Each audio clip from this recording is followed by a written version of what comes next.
All right. Okay, so this is a biomechanical analysis of your running technique of your lower limbs. And I'll show you the technique that we need to emulate when you're not in the hurdles. On the right-hand side of the screen is you're running at full pace through the hurdles. On the left-hand side of the screen, you're not running with the hurdles. The hurdles are designed for you to force your high knee lift in your running style. Okay, as we progress through here, you can see his left leg comes through, and as it comes through, it's hitting his butt, and it comes through to there. Okay, there's a little bit of a collapse in his right foot, and we need to correct that with some strength. But what we want to do is have a look at his left leg and his knee height.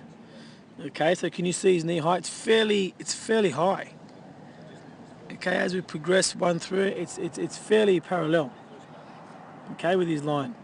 All right. If we go over to the left-hand side of the screen, and we go through, and we can see that his knee doesn't even touch his butt. Can you see underneath there? His heel doesn't come up anywhere near close to his bum. See that on the right-hand side? I'm coming through, and then as we go forward, it nearly hits. And this fades over here, it doesn't hit at all. Can you see that? So what this is designed to do is to force your hip flexors to pull your knee up higher. In this one here, it's not designed to do that because you don't have to get over anything underneath. So therefore his foot comes down lower angle, and then hits there. Over here, his foot comes up at a higher angle and goes a little bit, then hits the bottom. Do you see that? Do you see that? Mm-hmm. Okay, watch this, is very important. So as we zoom out, I'm gonna get rid of all that.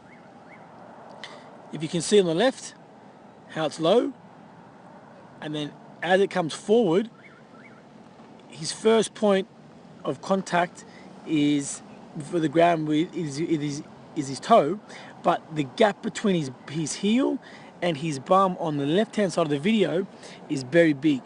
So therefore his stride is not going to be as long. Yeah. Okay, but we're forcing you on this side to come over. Can you see the difference in the foot? Look at this, same frame.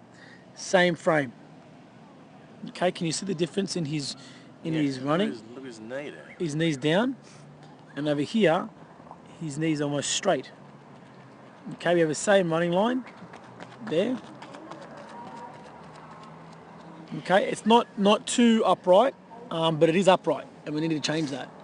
But as you can see here, through the video, your knee height over the hurdles is higher. Therefore, the distance is longer.